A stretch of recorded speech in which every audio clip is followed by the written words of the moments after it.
If you follow the news in Nigeria, you know the deal. You blink for one day, and I mean just one day. You've missed everything. You've missed 3 scandals, 2 public fights, and probably at least one really devastating security event. This country just never stands still. It's true. Welcome back to The Deep Dive, where we try to take that absolute fire hose of information and we'll pull out the bits that actually matter. And this last week, or this last period, was a perfect example of that. It was like a microcosm of the entire national experience. Right. Yeah, we pulled together a few sources that I think capture the emotional whiplash of it all. It was a week that gave us, well, everything. Drama, comedy, tragedy, and just utter confusion. Okay, so let's unpack this. Our mission today is to look at these really different events. They seem disconnected, but when you put them together, They tell a story. they tell a story about the Nigerian psyche, about what public conversation is right now. Exactly. So we're going to deep dive into 4 main incidents. First, you've got the whole celebrity marriage saga with Regina Daniels, Nollywood Wahala, as they say. the classic. Second, the confrontation between Nice and Wike and a soldier, a real power play. Third, that absolutely absurd scuffle on an airplane with VDM, Very Dark Man, and Mr. Jollof. I still can't believe that happened. And finally, we have to talk about the heavy part. The tragic CAC church bandit attack. That's a staggering amount to cover. So let's jump right into the soap opera first. Segment 1. The Regina Daniels marriage trauma. It just set social media on fire. Yeah, and what was so interesting from the reporting was how it all started. It wasn't, some big press release. Yeah. Regina just started posting these subtle, cryptic hints on social media, quotes about being resilient, self-love, moving on. And then her husband started doing the same thing with his own indirect messages. And the fact that nobody said anything directly, it didn't matter at all to the public. The second those posts went up, sources confirmed Nigerians formed what they called FBI teams. Yeah. Just dedicating serious brain power to figuring out a couple of Instagram stories. People were dragging, supporting, analyzing a marriage that has nothing to do with them. They treated it like the Champions League final. Complete with halftime analysis. Yeah. That intensity. It's just fascinating. It really speaks to how Nollywood stars, they kind of function as these stand-ins for our national dreams and anxieties. A test case for everything. Exactly. So when a big marriage like that hits trouble, especially one with, a big age gap or wealth differences, the public doesn't just see it as a private issue. They see it as a test of their own theories about life, love, money. And the theories were flying immediately. Was it the age difference? That's always the first thing people point to in Nigeria. Unways. Or was it just like a simple communication breakdown that got blown up because they're in the public eye? Or was it that fundamental conflict?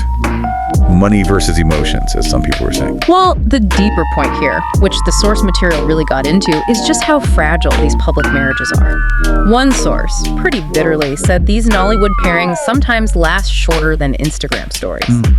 And there's a reason for that. When every little argument, every quiet moment, every trip you take alone is suddenly scrutinized by millions of people who feel they have a right to an opinion. That pressure, that external noise, it becomes the biggest enemy in the relationship. It's relentless. You don't even get a moment to figure things out in private. Yeah. The story is written for you, whether it's true or not. Precisely. And that narrative, it can become a self-fulfilling prophecy. You know that pressure to perform in public? It actually brings us neatly to our next segment. Another very public performance, but this time it was a clash of authority, not emotions. Let's pivot to that Wike versus soldier confrontation. Ah, yes. This one was pure political theater, captured on video for everyone to see, and it immediately raised that ultimate Nigerian question. What? Who get power pass? The politician or the man in uniform? So the sources, they broke down this video. It shows Governor Wike and a senior military officer just really exchanging words. It was apparently over access or some kind of protocol. And the public reaction, as you'd expect, was completely polarized. It just split right down the middle. You had side A, mostly political supporters and people who really value civilian authority, saying, Wike, the elected official, was shown fundamental disrespect.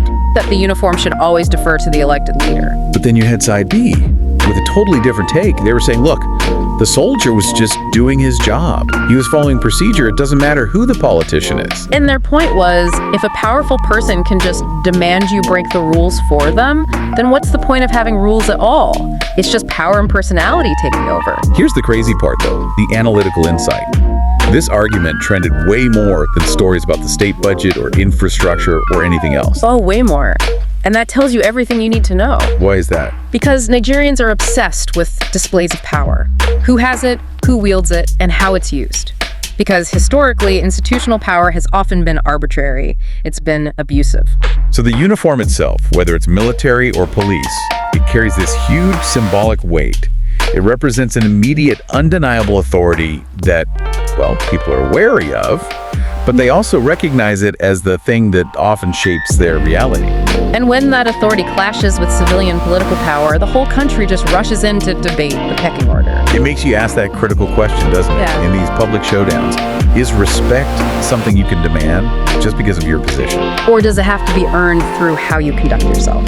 And why is the default reaction in Nigeria to film the fight instead of trying to de-escalate it? Which is the perfect segue, because filming the confrontation was definitely the reaction when things kicked off at 30,000. Oh, the high-altitude absurdity. Yeah. Let's get into the scuffle that became a national movie. The plane incident with VDM and Mr. Jollof. This one really just defies logic. The sources highlighted how incredibly trivial the trigger was. It was a disagreement over, of all things, jollof rice and where someone was sitting. And it escalated into a full-blown shouting match at cruising altitude. I mean, can you even imagine? The amount of drama created over an in-flight catering issue, it's just mind-boggling. It took over the headlines. People were seriously analyzing airplane etiquette like it was a WAEC exam. But the sources, they really dug deeper than the fight itself. They focused on the bigger behavioral issue, this tendency so many people have to escalate instead of explaining. Yes, a simple misunderstanding has to immediately become this huge high-stakes argument. And the sources pointed out the arrogance behind it, this idea that some people behave on a plane like they bought the aircraft. Like their personal comfort is more important than basic decorum in a shared space. It brings us back to that question of public conduct. Why is the first response so often to escalate, especially when the stakes are so incredibly low? The source material had this dark humor about the pilot being scared, and I think that just shows how extreme the reaction was. It does. It suggests that in our public spaces, the expectation isn't quiet respect.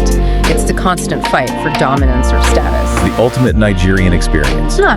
Finding drama where none should exist and then turning it into national content.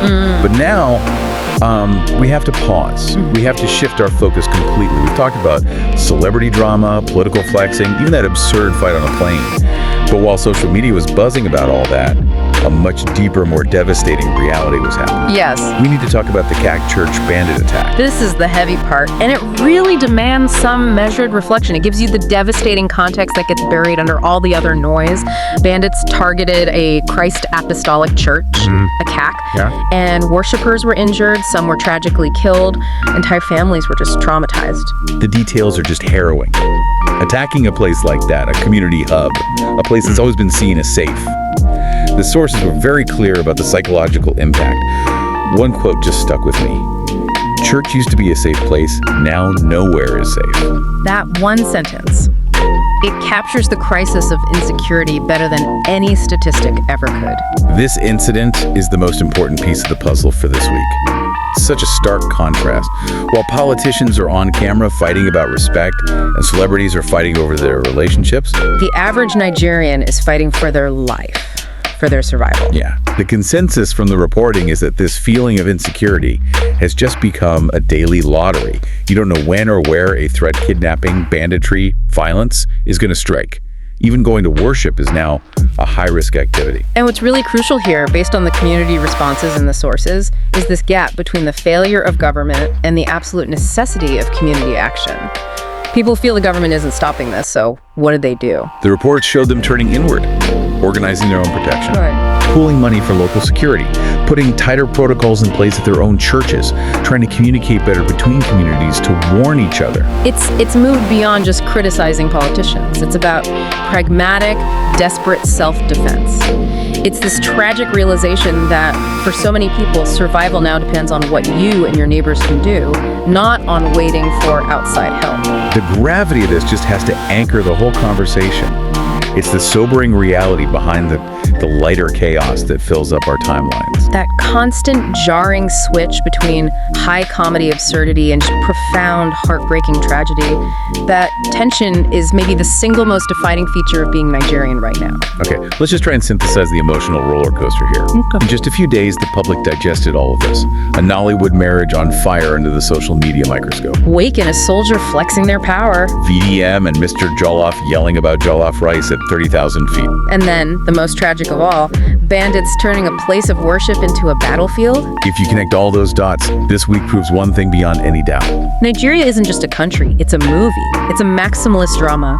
And all of us are just cast members living through these contradictory episodes every single day.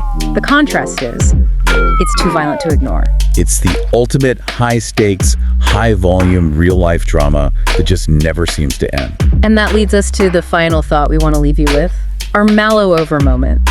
Think about that intense emotional whiplash. Think about having to move instantly from laughing at the absurdity of a fight on a plane to feeling that deep collective grief and fear from the church attack. Our question for you is this. Does that rapid, jarring transition, that emotional volatility, does it serve as a kind of national coping mechanism? A way to use humor and distraction to survive the existential reality of an insecure world? Stay safe, stay sane, and keep questioning the difference between the noise and the reality. Until next time, we'll see you on the next Deep Dive. Okay, so we're gonna dive into a single week in Nigeria that was so unbelievably packed with drama, comedy, and tragedy. It honestly felt like a whole season of a TV show. In this explainer, we're gonna break down how one popular commentary source tried to make sense of all the absolute chaos. And this quote from the source, it just sets the stage perfectly. It tells you everything you need to know about the relentless, breakneck speed of the news cycle we're about to get into. It was a week where everyone's attention was just being pulled in a million different directions all at once. All right, first up on the agenda, a story that completely, and I mean completely, took over social media. We're talking about the marital wahala, that's drama, of the Nollywood actress Regina Daniels. This thing became a national obsession for real. The way the public reacted was just fascinating to watch. So it all started with these kind of subtle, cryptic posts from the actress. Then, her estranged husband started dropping these indirect messages back. And almost overnight, the Nigerian internet just mobilized. You had these self-proclaimed FBI teams popping up everywhere, analyzing every single post, every comma, debating the private lives of two people they've never even met. It was a whole thing.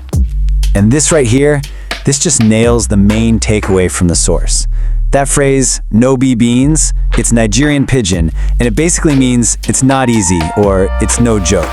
It's just the perfect way to sum up the crazy amount of pressure that comes when your entire relationship is being lived out under the super intense, unforgiving microscope of social media.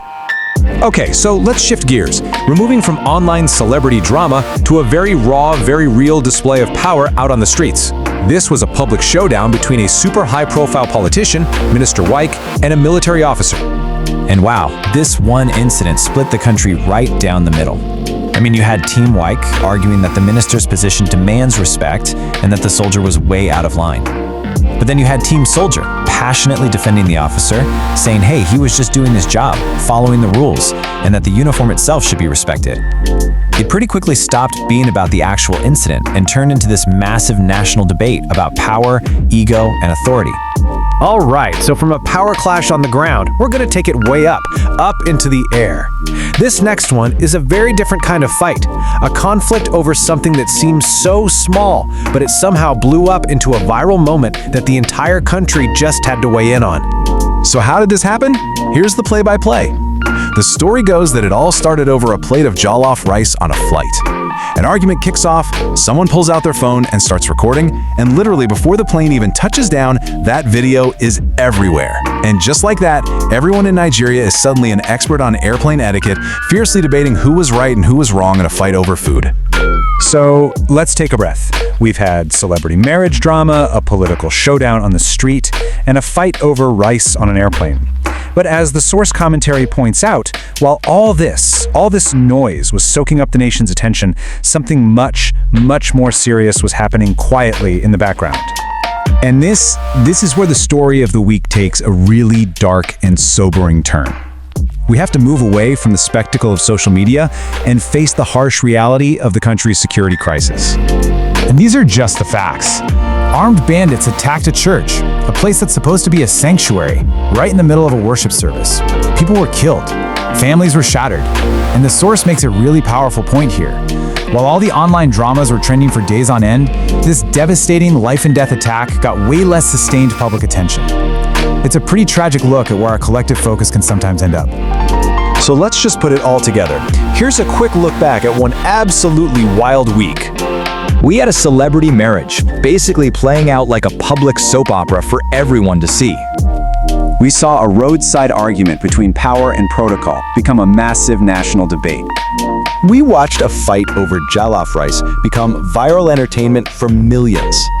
And while all of that was going on, we had a deadly, tragic attack on a place of worship.